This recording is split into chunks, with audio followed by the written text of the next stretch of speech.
Good evening, everybody. Thank you for joining the Give and Go podcast, Shore Conference Tournament edition. We have special guest, former Red Bank Regional girls basketball coach John Truhan, join us to give his insight on the season and the tournament. Coach, thank you for taking time out tonight to join us. Thanks for having me. I actually miss you guys, and how are things? I'm looking forward to catching up and looking forward to breaking down the tournament, try and give a little insight, make you laugh a little bit, and hopefully not offend too many people this time. Well, I think everything about that last one's going to work, so we'll be all right. I think so too, yeah. Yeah, I may have lost a couple friends from the last one, but I'm too old to make friends, but we're good. Thanks for having me. Thank you. Exactly. No problem. You know, we're glad to have you on. We know you've been following along all season, so you'll know what you're talking about with all these teams, and probably a little different this year where you're not, coming up with game plans. You could just enjoy and watch the games on the sideline this year. Yep, I've become a fan, and it's still a great product, especially the top 2 seeds, and we're looking forward to a great tournament. I'm still following it.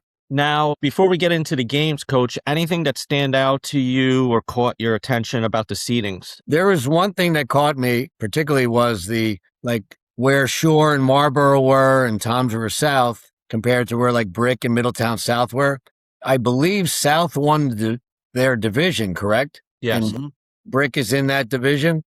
Yeah, so correct. That just seemed a little odd how a division winner was ranked behind someone that was below them in the standings. That's the thing that kind of nothing against Brick, whatever, they have great talent. They're great young talent, but, by not just the eye test, but the standings, a division champ to be ranked that far below, and Shore Regional down there, who's really scary. It's a shame that Shore and Toms River South have to play in the first round because I believe Shore handled Middletown South pretty well recently, and I thought that really stood out. And Marlboro swept Shore, so I think that could have easily been a little closer, if not flip-flop. But again, the top 2 and everybody else trying to get to that Final Four, but the top 2 have just separated themselves. RBC and Vianney just have had tremendous seasons, in my opinion. Yeah, Nick and I were at the seeding meeting yesterday, and how was that? It all went pretty well. I do agree with you about the Brick Toms River South thing. I think a team finishing second, ranked 4 spots higher than the team that won the division, was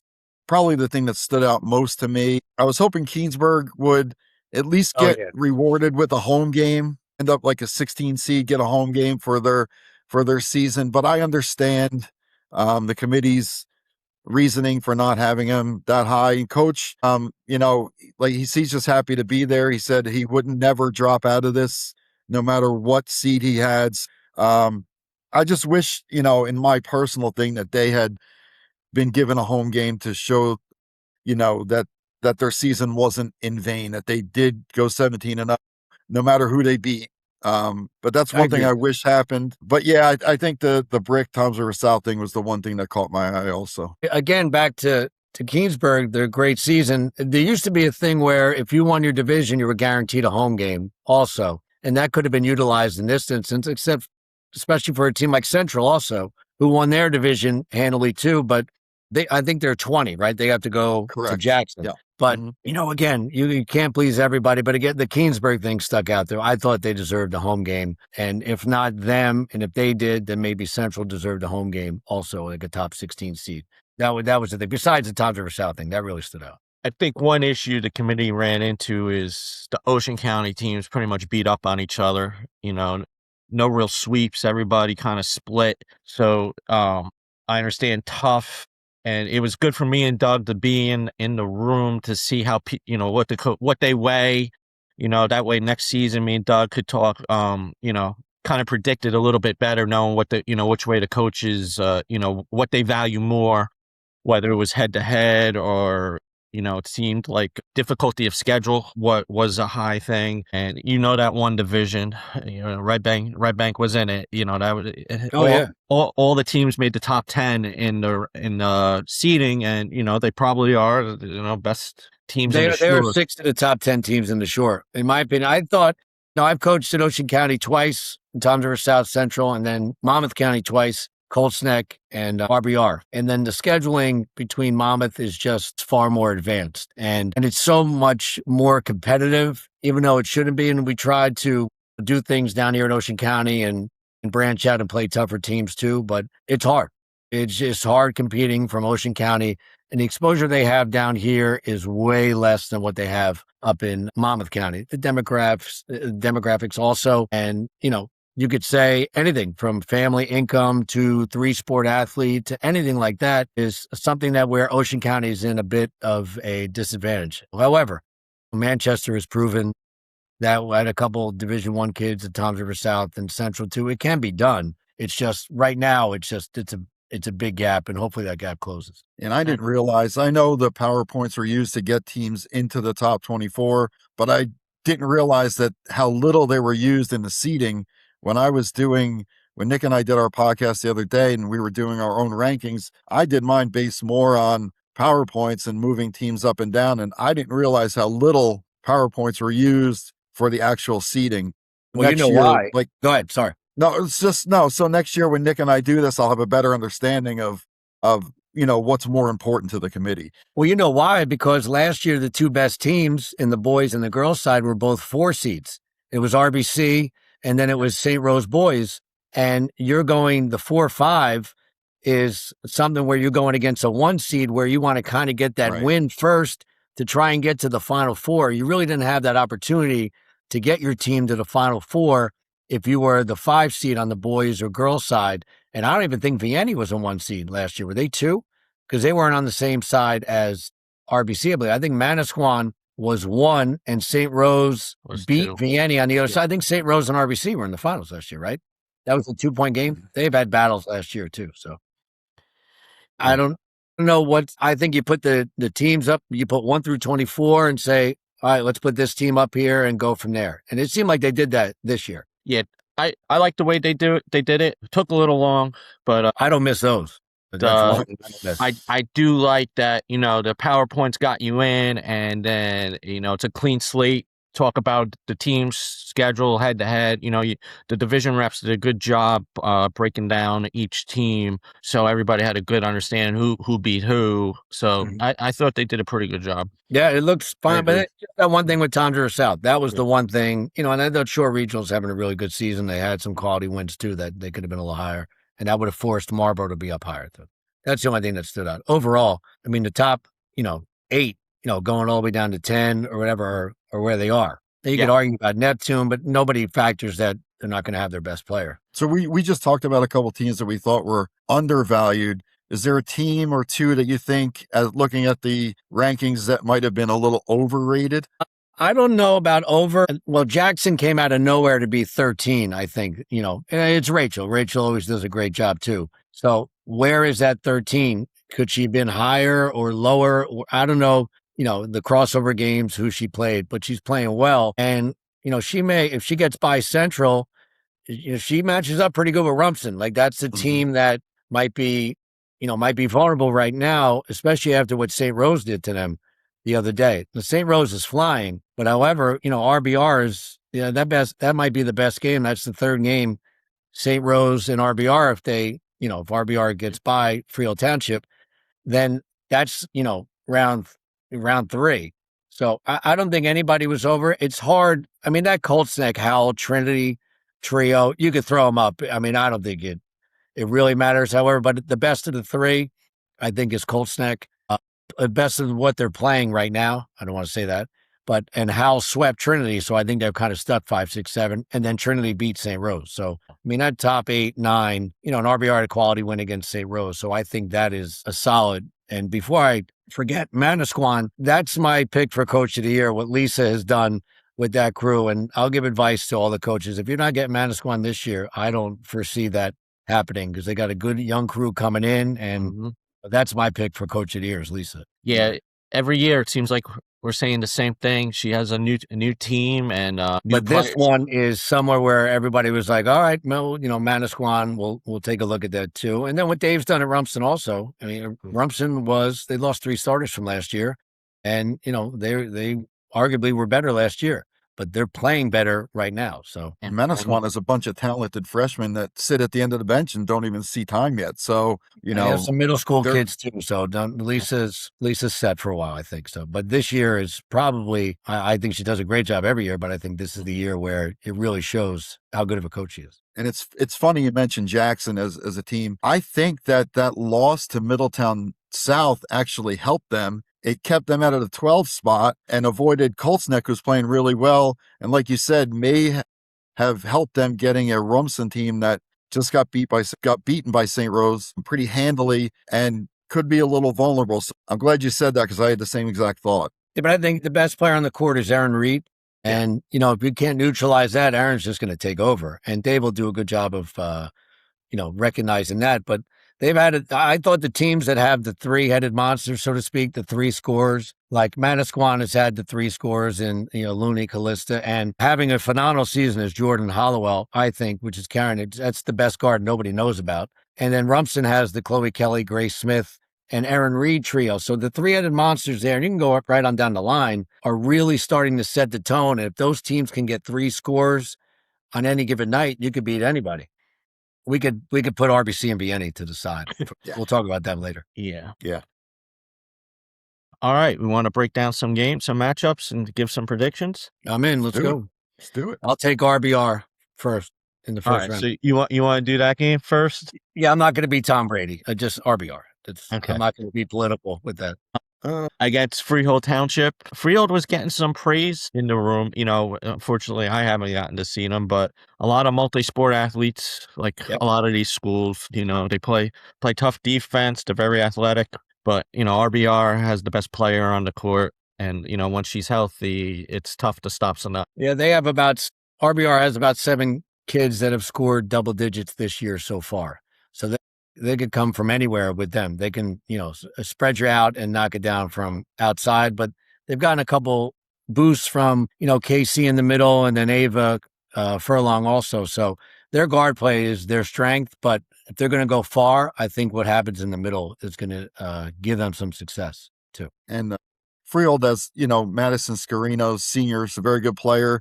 But they have a couple of freshman guards, and I don't think they've seen the kind of pressure that RBR is going to put on them defensively. So I agree with you. I think RBR wins that one. I think they played early in the year, but Maddie was sick. Very early, yeah. The score is a little misleading. I don't think it'd be that wide, but it should be maybe more competitive, but we'll see. Any game after the Super Bowl, who knows? But it takes a while for teams to warm up probably.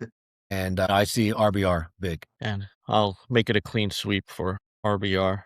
Let's do the 16-17. The winner luckily gets to go play RBC. We have Marlboro traveling to Point Pleasant Borough. Me and Doug's seen Point Borough a few times, especially with them being in the Kevin Williams Classic. I've seen Marlboro a handful of times. Pretty good matchup.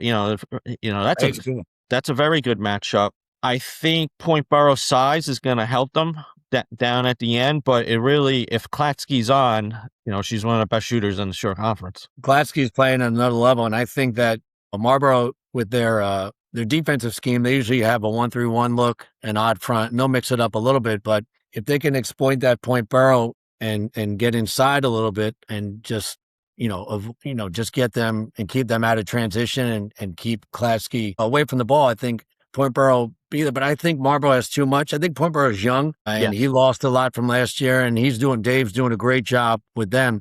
But I think Brad Nash and those guys, they'll find a way, and I'm going to take Marlboro in this one. I'm going to go the other way. I'm going to take Point Borough.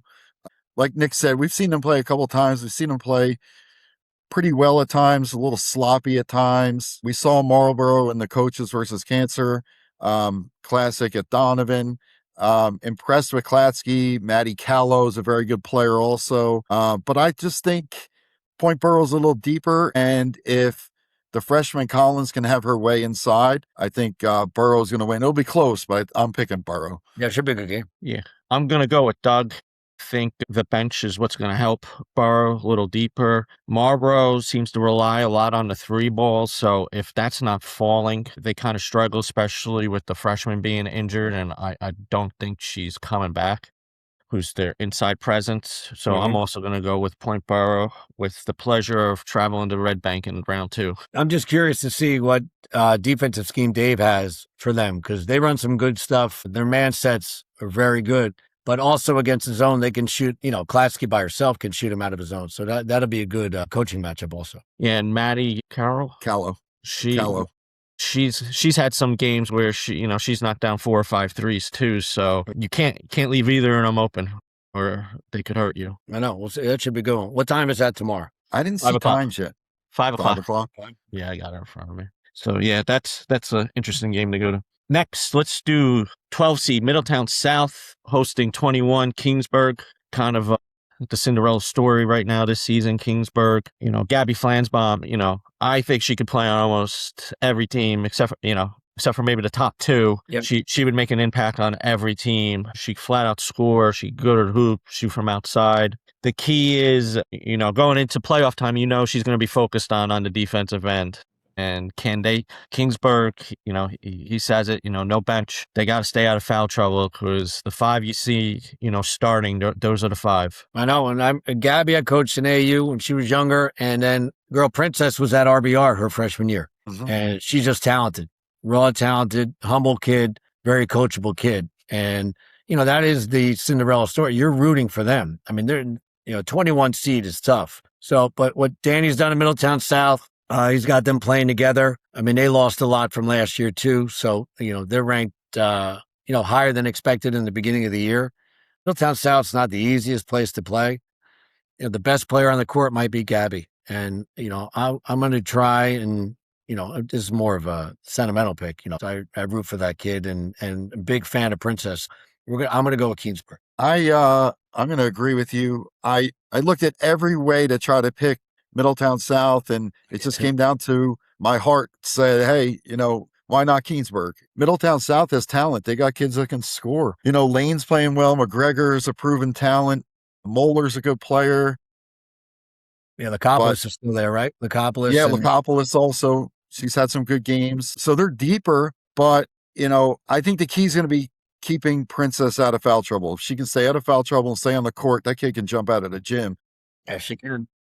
And Flansbaum can score at all 3 levels. So, like you said, sentimental pick, going with the heart, but I'll take Kingsburg also. I think this was a very good matchup for Kingsburg, the Middletown South, because, you do have Flansbaum who's probably, the best player on the court for this particular game. I am going to go with the clean sweep with Kingsburg, and like Doug said, sentimental value. And Coach, just talk about the job Dan's done. A little slow start at the beginning of the year. Now it seems like the team's really buying in, and how dangerous is that? For the future of Middletown South. That he's got these kids buying in. Well, if they win, they're going to Colts Neck, so that's a good test for the state tournament because they may face each other in one of the first 2 games in that section. To be a first-year coach is so much harder than it looks. And again, I know Danny for what he's done with Dawn, as a player in Florida, and to get that, to have your team playing better at the end of the year is what a first coach wants. He's doing that. Merck is doing that at RBR. They're playing better now, and Kulat's doing better at Shore also. Those are the 3 guys that come up. Not so much Danny, but knowing that Kulat and Merck coach with Scott Martin, who is the definition of genuine and a nice guy. Those guys are nice guys.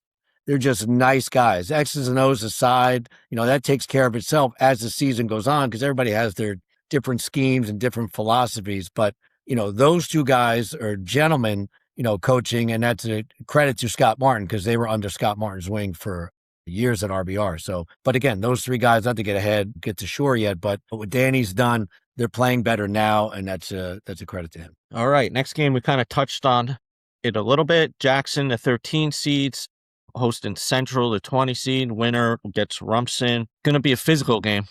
This could be a rock fight. This could be a rock fight. Oh yeah, no, this could be. And Rachel has done more with less again, and she had more players leave her due to the fact of it's a school related thing. It has nothing to do with her, and she's playing the cards she's dealt and doing a great job. Central.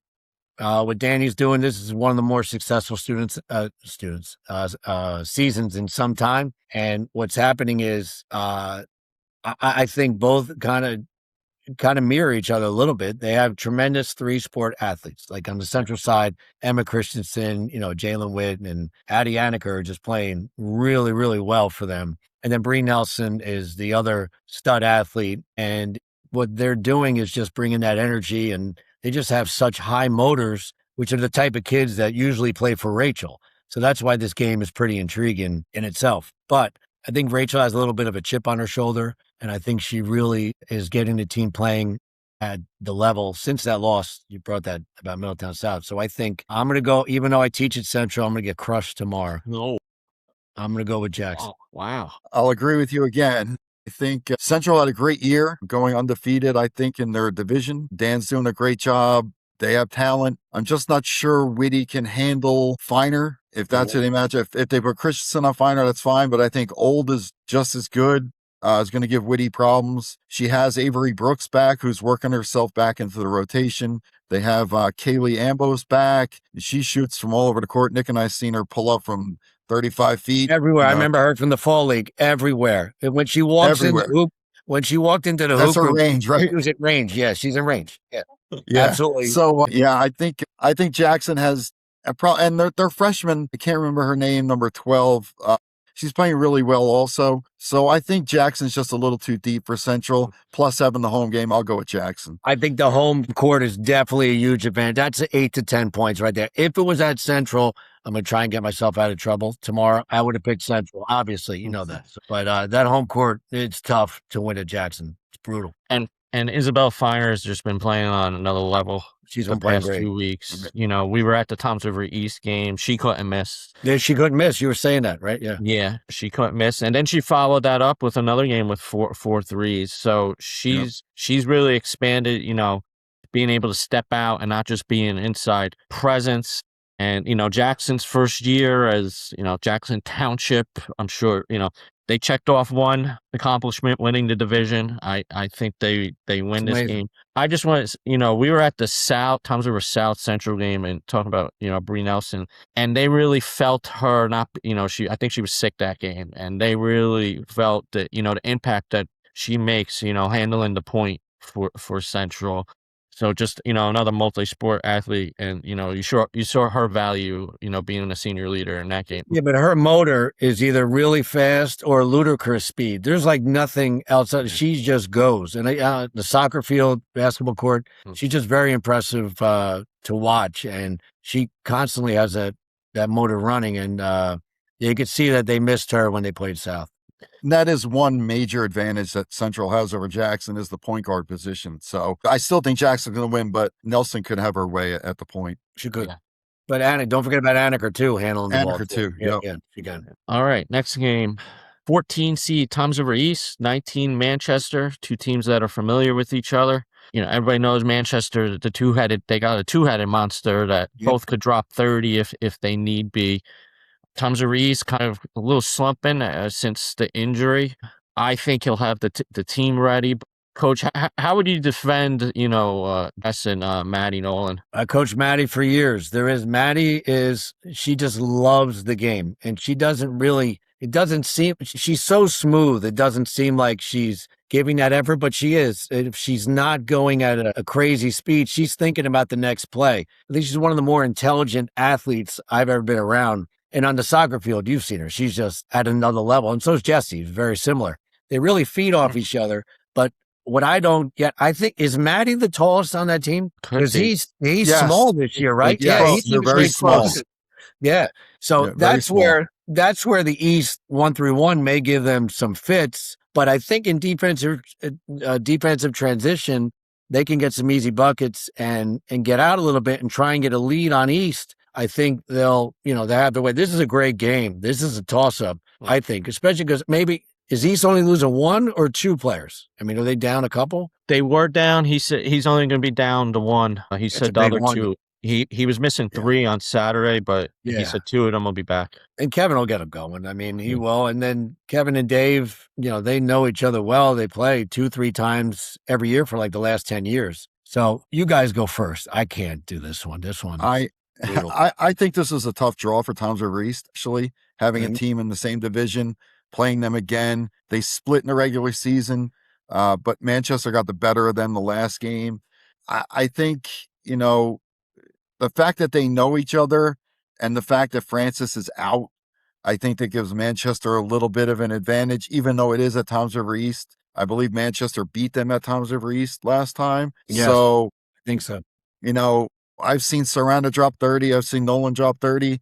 I've seen at times when both drop 25. If any of the role players at Manchester, now Molly Palmer had a good game the other day. She had Molly's been 12 playing well. points. Yeah, Molly's Yeah, been very playing well. They have the freshman, big girl freshman that's starting to get into the rotation now. If any one of their role players steps up, I think Manchester wins the game. Probably close, but missing Francis is a real big problem for East. Yeah, I think so too. Go ahead, Nick. You're up.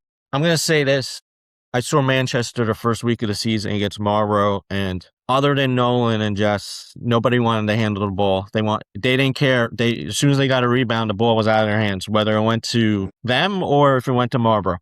They're a lot more confident, the role players, handling the ball, and that's going to play dividends. And I think in Manchester, they're playing better right now than East. East is, they're still trying to figure it out without Francis, but I think they're just, unless East could really slow it down, I think Manchester wins this game. I think the key is Brooke for East. If she can control the glass and really have her way from block to block, and Bryles will find her because Bryles is such an intelligent player. That could be the difference. I think the best player on the court is Maddie. I just think, and then Jesse's a close second possibly. So in the way they're playing now, and I think maybe East may be saying, hey, we're going to get healthy for the States. I don't know. But right now, who's playing better and the best player on the court, I'm going to go with Manchester. Clean You talked sweep. me into it, Doug. Thanks. I did. Thanks. Clean sweep. All right. And the winner of that game gets to go to Manasquan. So that's always fun to play. That's a great gym, great great place to play. atmosphere, except when you're coaching and the opposite side. Against. Yeah. And usually the boys team's always successful. So it's usually a girl-boy doubleheader. So that place is going to be packed. Oh yeah. That'll be like crazy. usually.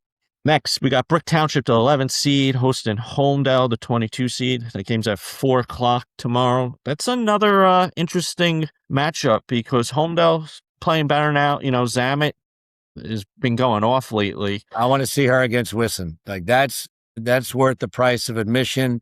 Is that Wisson's really, really playing well, and I love her game, everything about her.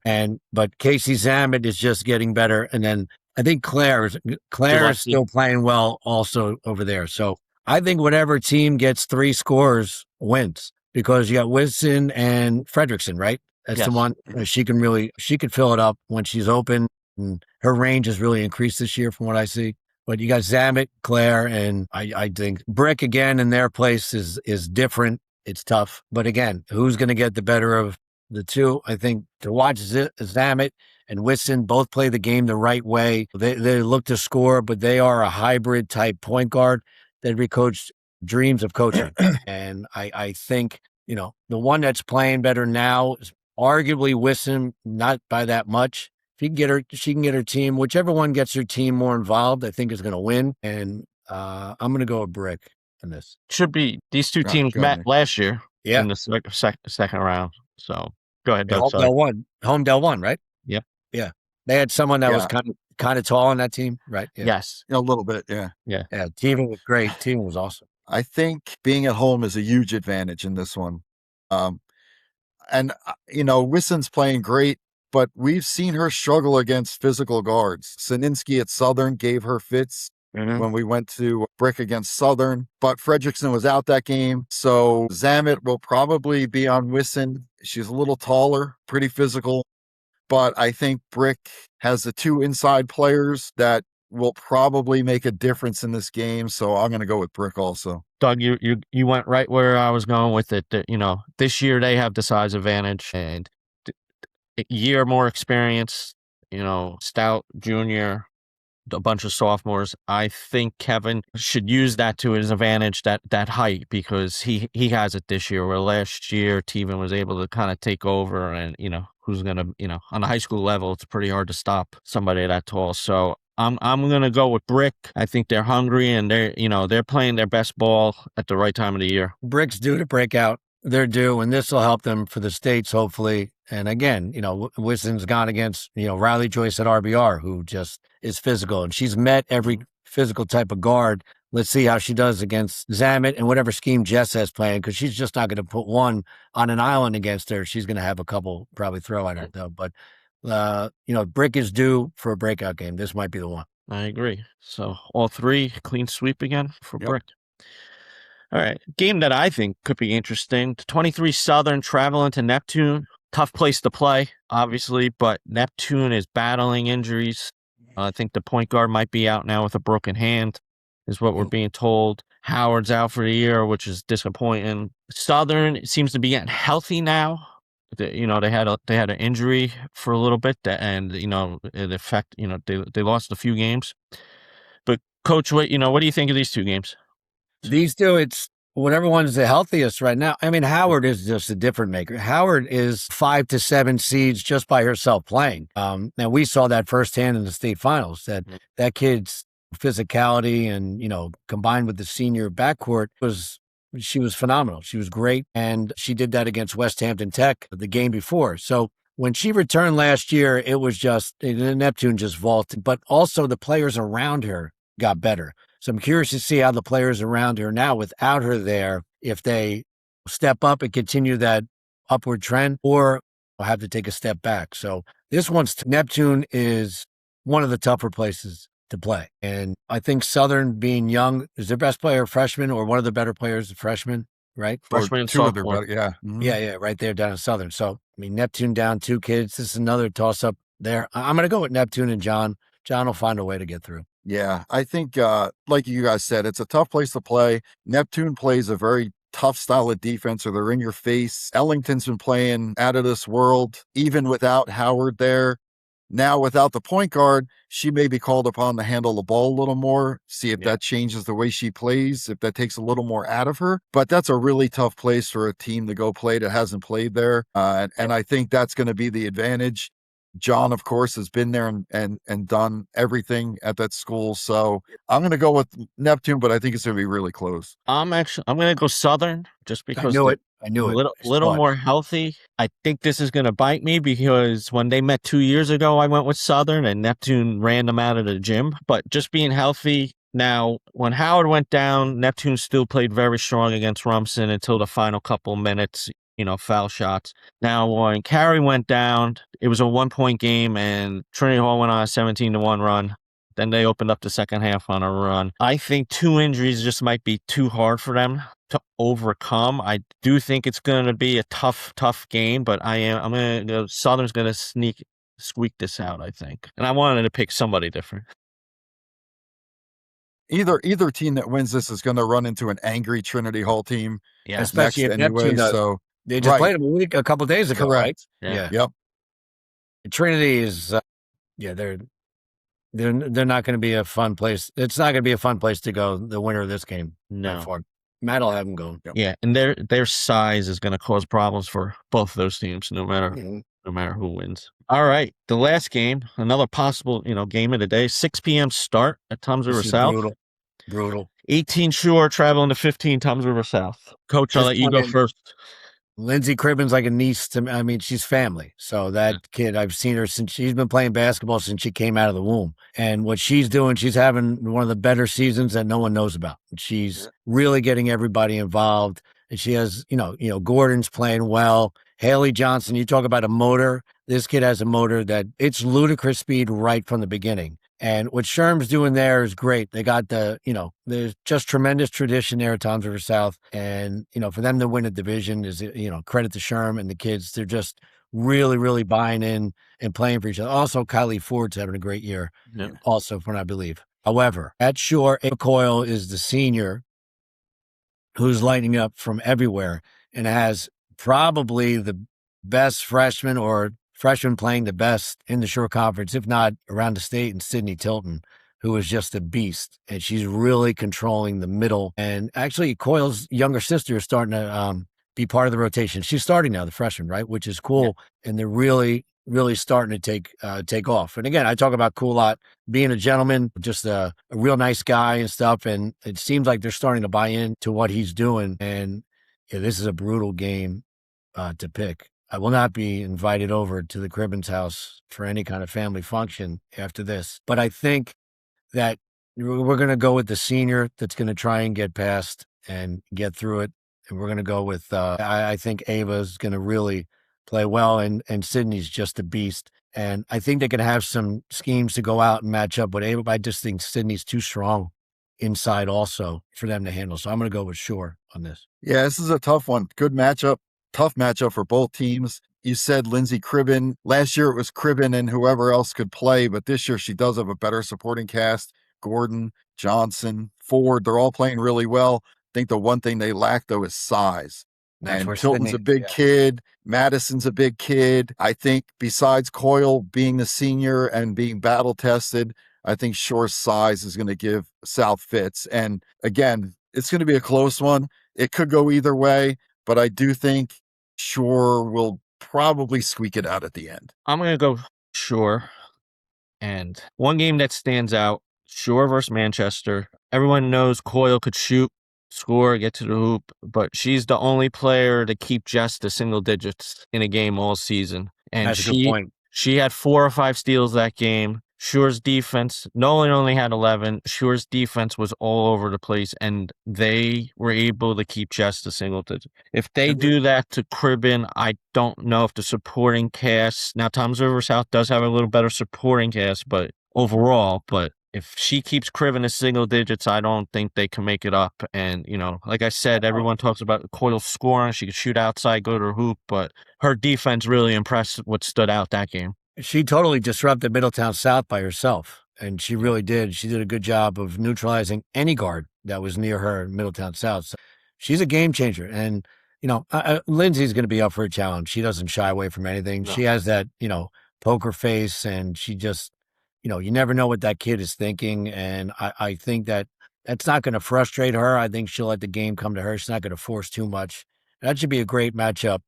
So when we talked about Zamet and Wisson, I think Coyle and Cribbin, it's another one worth the price of admission to go see. I agree. Let's you got time? We'll go through the top 8 seeds, even though they have Yeah, buys. sure. Yeah, You got it. Hopefully nobody's falling asleep by now. Yeah, sure. That'd be fine. I am, but that's all right. Let's start with 8. We'll go bottom up. St. Rose might have played the hardest schedule in the short. She scheduled it like Jada was coming back. She didn't change it after Jada left. The Rutgers prep game really stands out as one of probably the ugliest games. But they've played some very, very good teams. Tough. I think they kept it the closest against RBC. I think they only lost by 11 inside the shore besides SJV. What are your thoughts on St. Rose at the 8? If they can get by RBR, I think they welcome RBC a third time because they always seem to play RBC tough over the years for some reason. I know Jada, had, she went off a couple of times before, but I don't know if they have the firepower to continue to do that, but they always seem to hang around with them and Manasquan because it's a rivalry games. Again, they need a 3-headed monster. And again, between them and if RBR advances, whatever 3 kids can get in the scoring column, I think that's the difference. Now, is Bella back playing? That's the key also because she makes them go. And so you have Bella, you have Decker, who's come out of nowhere. She's playing great. Or not nowhere. I know how good she is, but she's really stepping up. And of course, Misery. So what's going to happen with them? If they can get 3 scores, I think they can advance and get to RBC. But that's a tough task for them. That RBR St. Rose game would be great. I think what helps St. Rose is, people talking about kids leaving, but I think that actually helped them. It shortened her rotation. Early in the season, she was playing 11, 12 kids, and I think that hurt her a couple of games. With kids leaving, kids being hurt, it kind of forced her to shorten the rotation. And, we talk about the other players, but Brooke Janicki, who left Rumson and went to St. Rose this year. That's right. Janicki's there. That's right. That's great, a sports scorer. Great defensive stopper. Yeah. So, really defend, you stick her on the best player on the other team. And I think St. Rose deserved the 8th seed. I think that they're going to be a tough out for a team that has 5 wins on the season. Yeah, that's my fault for getting Janicki. She changes. When her and Bella are, in the backcourt defending, then they're as good as advertised on the defensive end too. Then, when she's open, she could really fill it up also. So they could bring everybody out. And I'm just curious to see what happens. It's just going to be, just a great game at that St. Rose RBR game. Now, this time it's at St. Rose, which is brutal to play there. That's another tough gym. So hopefully we get to see that game. 7 Trinity Hall. Probably got the 7 because they beat St. Rose. What's your thoughts on Trinity Hall? A couple games, they shoot the lights out, and there's games, nobody's hitting any shots. But they always play very tough defense.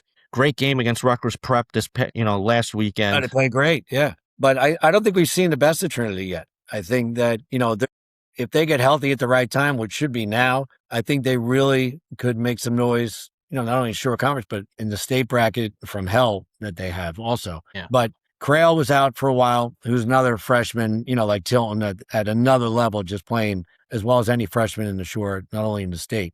They go when she scores. Hobson controls the team. Rigney can shoot, but Feeney and Stapleton, especially Stapleton's so strong, and Stapleton allows Feeney to go more outside and get her game going from outside the perimeter and then work her way back inside. And Stapleton does all the stuff. She's a lunch pail kid also. So if they're all on the same page, they could beat almost, or if not compete with anybody. I just don't think we've seen the best of them yet. I think they're all getting healthy at the right time, and I'm curious to see what happens for them moving forward. Yeah, the thing that bothers me about that team is they have so much talent, and there was a couple of games where they didn't even score 30 points. And Yes. when you have that much talent and those kids can score and you're not scoring 30 points, there's something wrong. And we know that they don't have a true point guard. Rigney does her best. Hobson plays really well. They don't have a true point guard. We've seen games where they've thrown the ball all over the gym. Feeney's great, but there's been times where she's been neutralized. So they need someone to really step up and take that alpha role. Yep. And if somebody can do that, I think they can beat anybody. But we've also seen where they don't play very well and they could lose to people also. Well, they've been spoiled. They have had the definition of alpha and Nina for years. So that's Right. an impossible void to fill. So you got to fill it, but not one, but maybe two or three players at that time. That's key. What they had there, she was the definition of alpha. She would calm them down. And if not, ignore everything and just take over a game too. So Right. that's a big void. But I think the best of them, we have yet to see the best of them. 6, Howell, beat Trinity Hall twice. Colts Neck beat them twice. The second game was pretty competitive. Foul shooting kind of did Howell in at the end of the game. But they go as far as Kylie Beam, takes them on the offensive end, because they could be a little inconsistent from shooting from outside. But Kylie is strong, and it's tough to stop underneath. They need that third scorer also. But Beam is like having two scores, and she's a walking double-double. I watched them play against Central, but I think that was the day after Christmas, where nobody looks good the day after Christmas. Nobody wants to be there. That was at the OBM or the Yes. Williams Classic. And then they came back and played, who'd they beat? Oh, they beat Thompson River East, I think, or was it Brick? I can't remember. Anyway, I saw Right. them play Rumson in the final. Yes. I forget what game they played before that, but they look like a totally different team playing Rumson than you did against Central. And I just think that their pace dictates what happens. And Beam can control the glass and calm them down. And she's only a junior. So she really does a good job with that. And she's a point guard in a forward's body, so to speak, because she's just very intelligent, and she's going to be playing in college someday at the next level. But I just think that she can control, with her intelligence, and as a non-point guard, being a point guard, if that makes any sense. That's what I'm a big fan of that kid. I think they're going to go as far as she takes them.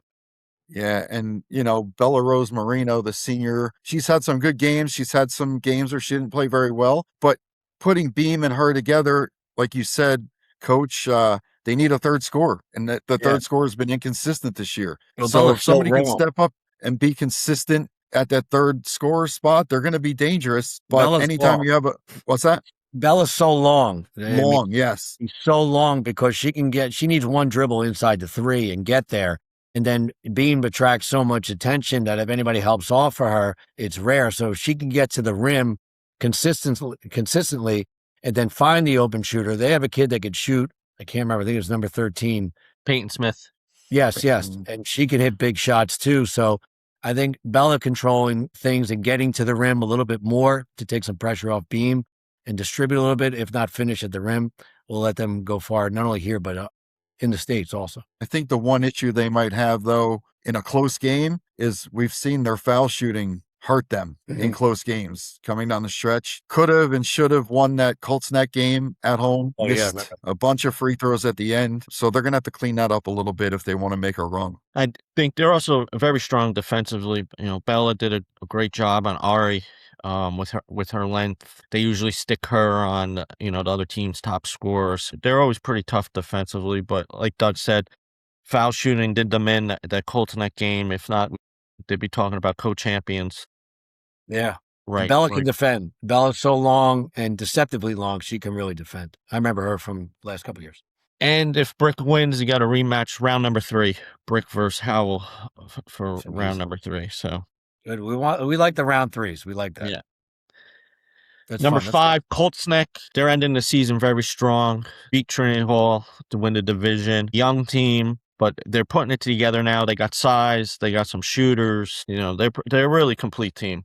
And they have coaching. Yeah. And that's, you know, and even Nick is Nick. And Nick is so good. You know, I don't have enough accolades or compliments to give him. And his team is playing as well as anybody right now, considering, you know, they were sick in the beginning, I believe, right? They lost a couple close games. I think they lost to Rumson. It was a close game. I don't know if they were missing anybody or if they were sick, but that, you know, that's December. Right now, they're playing what they did to Egg Harbor alone. And Egg Harbor's the 1 seed in South Jersey, Group 4 right now with Cherokee and Lenape. I think they're the 1 seed right now. And they went down to the mainland showcase and handled them pretty well. They have a 3-headed monster, and that's the key. I mean, they got the kid from Trinity that came over there, came back. Donahue is as good as a point guard as you could see. I mean, you talk about Zamet, Wisson, Ribbon Coyle. I mean, Donahue she makes them go. But the third scorer, Jazz, I believe, Justina, right? I can't forget. She is probably the most important player on there. She was my favorite kid to watch them last year. I thought she was unheralded. I thought she was a little bit overlooked and not written about. I think that she really makes that team go. And I think when she scores and gives that score, you know, because, you know, Donahue will find everybody, Donahue will score, and then the kid from Trinity will score also. But when she gets in the scoring column, she's another lunch pail kid. I think that just gives Colts Neck another advantage over some other teams. I think their bigs are multifaceted too. McAndrew can step out and hit the 3. Jacina can hit the 3. And I think being so young early in the year, I don't think they knew how good they could be, but I think they figured it out in the last couple games. Yeah. Like you said, Egg Harbor, they dismantled Egg Harbor. So I think they're going to be a dangerous team. And if seeds hold out, they're going to get Rumson in the quarterfinals. And they're certainly a team that can beat Rumson on their best day. Plus, they've seen him already, too. And I think, that'll be a great matchup. And Coach Russo, he put together a hard schedule outside the division. So they're battle tested. You know, they lost a close one, St. Rose. They didn't show up in the fourth quarter. They lost a close one to Rumson early in the year. This team's ready. They've played some of the best teams. And, you know, that Trinity Hall game, Justina scored their first 6 baskets. That's right. Yeah. So You can't foul. She can hit her foul shots. I like that kid a lot. I think that kid's the X factor for them. I like that kid a lot. Yeah. So I think they're, good chances we see them in the quarters and get a rematch against Rumson, who is the 4 seed. So yes, and again, we talked about an overachieving team, and I thought that them losing 3 starters from last year and an underrated point guard in Sylvie that was there, and what he's done is amazing, and he hasn't shied away from playing anybody. Also, the scoring he's gotten out of Chloe Kelly is amazing. The kid's an incredible athlete. And she has another one of those high motors that, coaches dream about coaching, but she's really shown that she could step out and shoot it, and she could finish around the rim because she's a defensive presence for him. Grace Smith is the other scorer, and they lost that point guard, that classic point guard role, but they've done a good job of replacing Sylvie with more than one player. And Erin Reed is Erin Reed. She's a nightmare for everybody. She is another one of those. She's a stat sheet stuffer, so to speak, and she'll do whatever it takes to win. She'll take it upon herself to step outside and shoot or go to the glass, but that's the X factor for them, and it is tough to neutralize Erin. So, again, if it gets to that point, that Rumson-Kolstad game would be an instant classic. And it's at Rumson, too, so that place would be tough rough. place to play.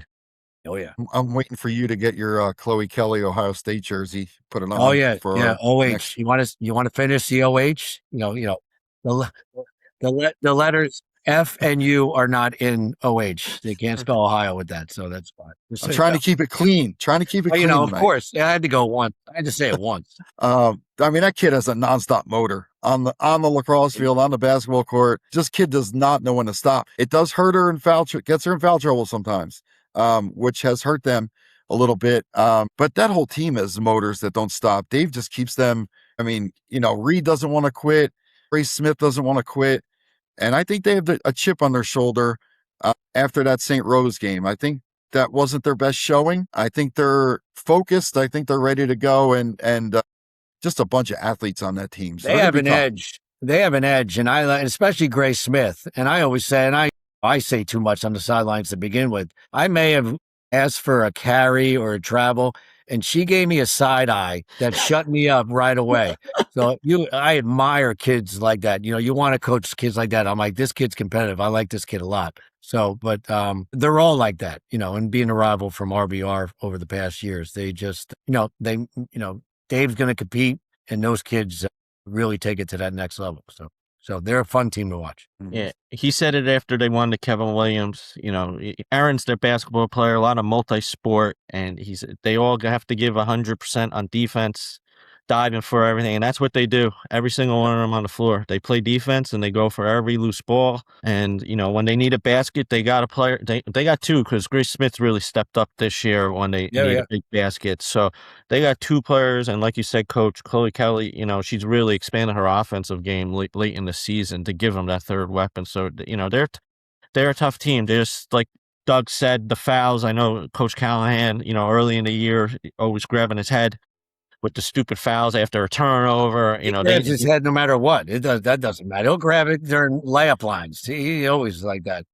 So, but George Costanza sometimes. so they clean that up. They're going to be tough, and Central Jersey Group 2.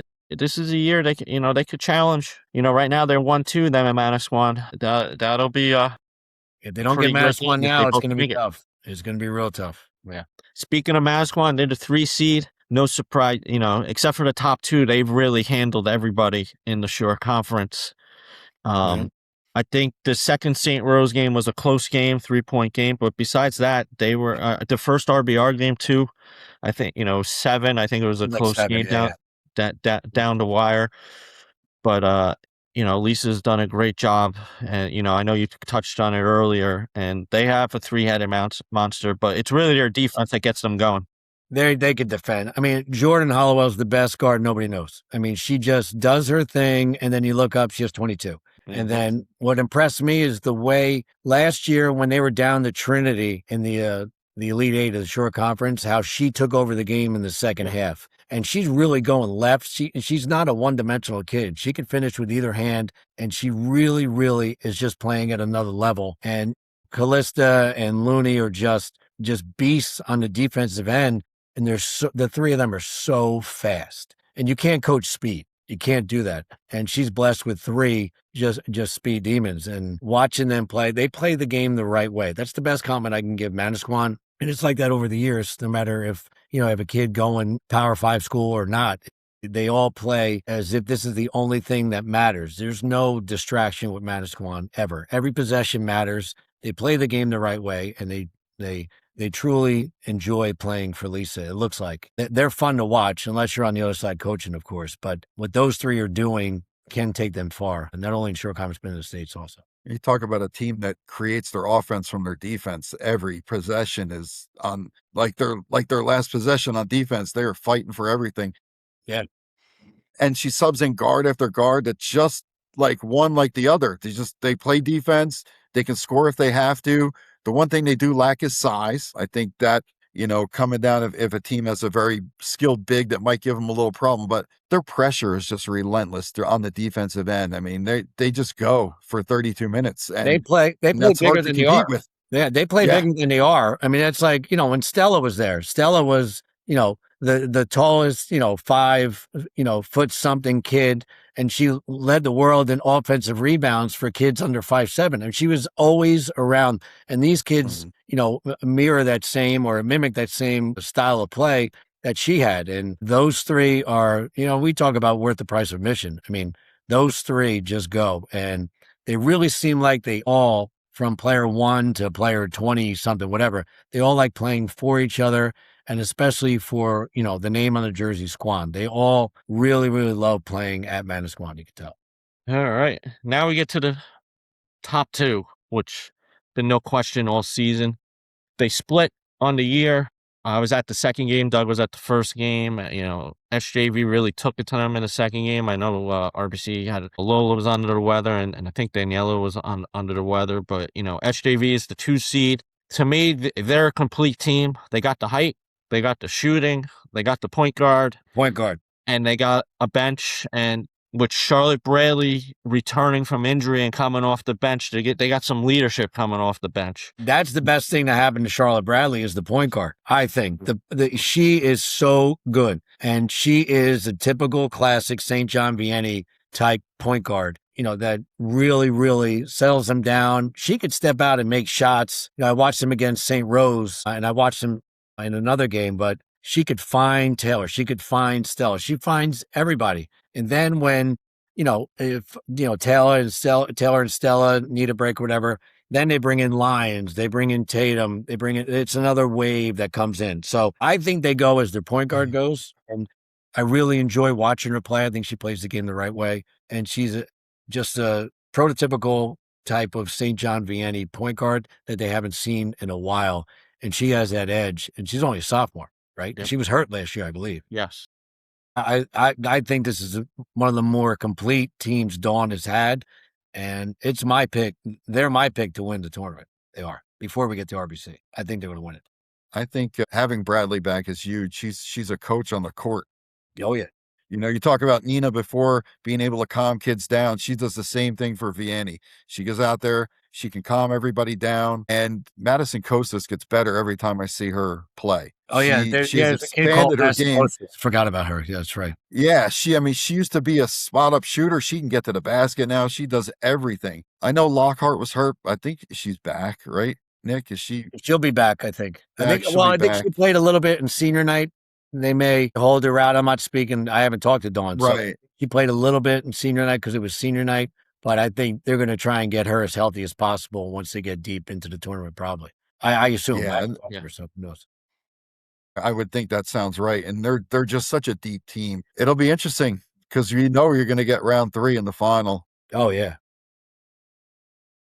I think maybe Dawn uses the number 2 seed to her advantage. A little, chip on their shoulder. They don't respect us a little bit. And that rivalry is so funny. I mean, you don't want to play Dawn with a chip on her shoulder. No. You don't want to play Dawn anyway, but if she's got something extra to fight for, forget it.